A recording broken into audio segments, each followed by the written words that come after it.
movie review. This is The Salt Path from 2024. I want to start by really posing a few questions. Why do we watch movies? Well, for many, they are just a source of entertainment.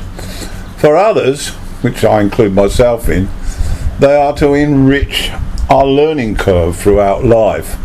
And we get to see characters on the screen who represent real life characters out in the community, but we have failed to have an opportunity to meet them.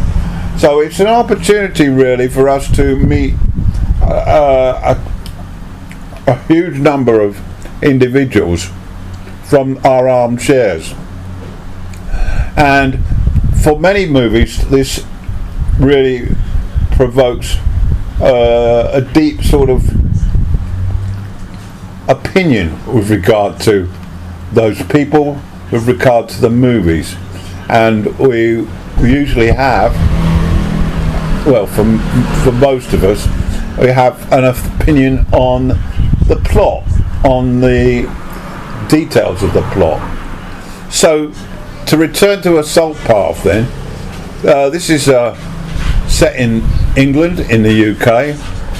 It's directed by Marianne Ellert, who's best known for her theatre work, and this is a directorial debut, and it adapts a best-selling memoir by Raina Wynn, and it brings together the two main leads in this film.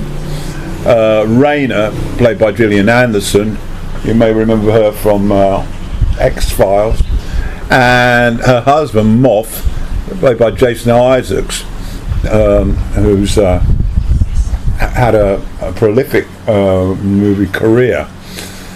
It's supposed to be set in present day. The couple are in their 50s, and they lose their Somerset home after a failed investment. This is what a number of people get caught up in, the idea of joining the big guys in the big league and making a fair fist of money, and of course they get found out because they don't know all the nooks and crannies. They don't know how to avoid the traps, and consequently they end up being scammed or done.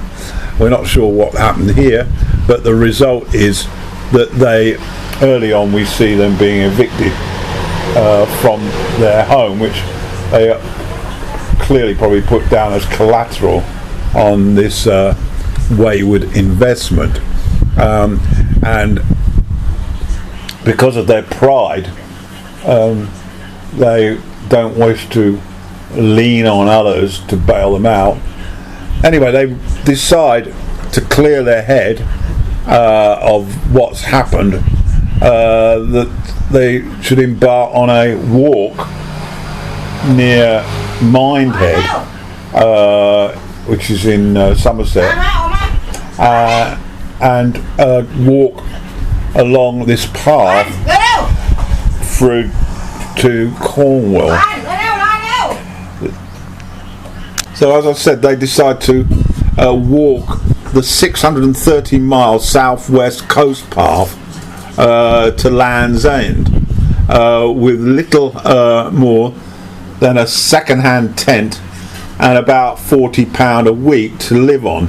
Now in the UK, £40 a week to live on is next to nothing really, and this is what the government are assisting them with, and to compound matters, Moth, we find out about 20 minutes on in the film, has been diagnosed with a rare degenerative disorder, making the journey all the more daunting, and that's the backdrop to this movie.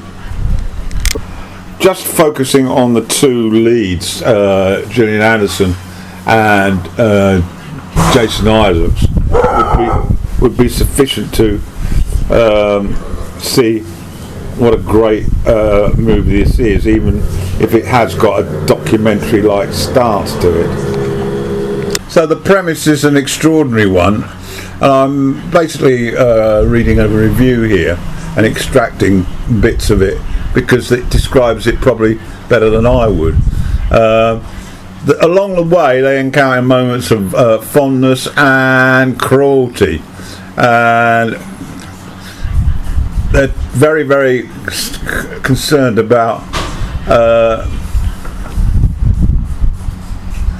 this stigma of being unhoused. Flashes of humour and tenderness, and we also see the power of the elements, nature's elements, and it's really well put together, the cinematography of this part of the world, well worth looking at. And they go, I think, to a Cornish town very famous for tourists, well it used to be, called Clovelly, in search of some decent food, and unfortunately the shop isn't open because the tourist trade has died off virtually. Another sacrifice to the development of modernity and technology. No one goes there anymore. They're too busy flying off to Spain or wherever, and neglecting all these beautiful places that I used to visit on holidays and capture, you know, the magic of a simple life. There's certain happenings that rang bells in my particular life at the moment when Rayner tries to contact the government, Social Security, and there's this long wait before anybody answers, and then it's a sort of bot, not a person, and the frustration of trying to speak to somebody because there's been a problem with the money that they are waiting to receive.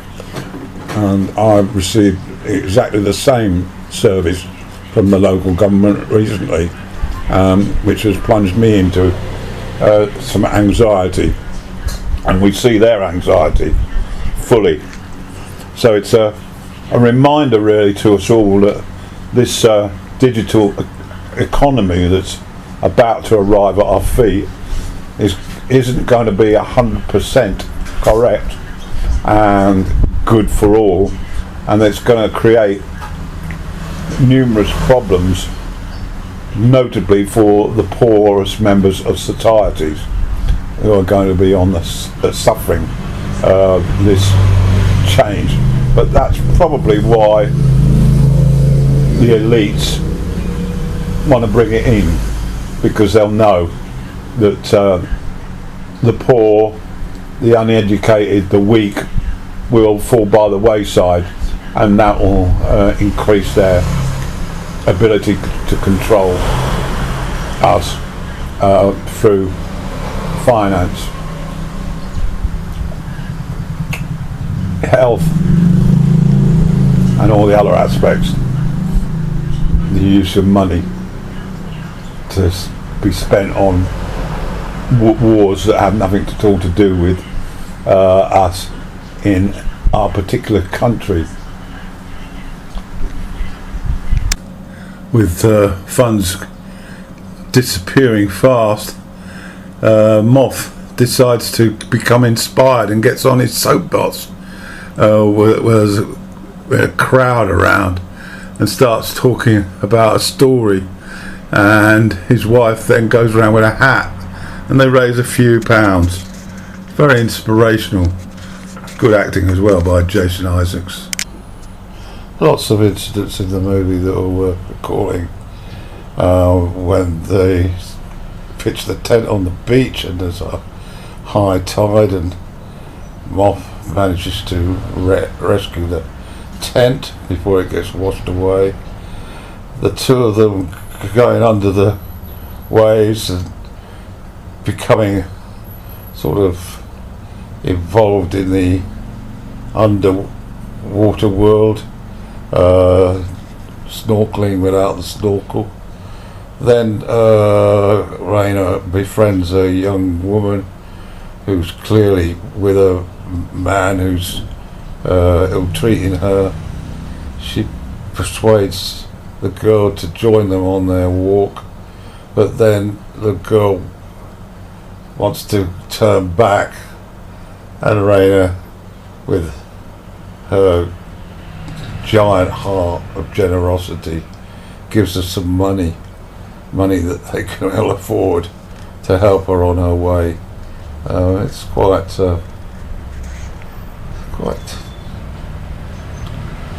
impressive, this movie. Turn for the better. Raina gets a seasonal job, sheep shearing. For the season, 1,500 quid. Moth. His job is to housekeep. Not sure how they managed to get a room or whatever. And he's now much more positive about his condition following the long walk.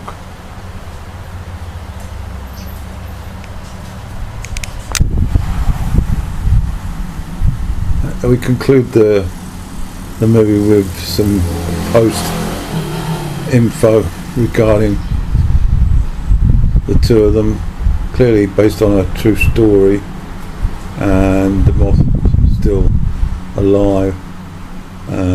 Did some work at university, studied agriculture at university, and it seemed to be almost a good end, a success story, all prompted by this long walk. There's a message in there. You don't need lots of money to get a good relationship and to overcome adversity.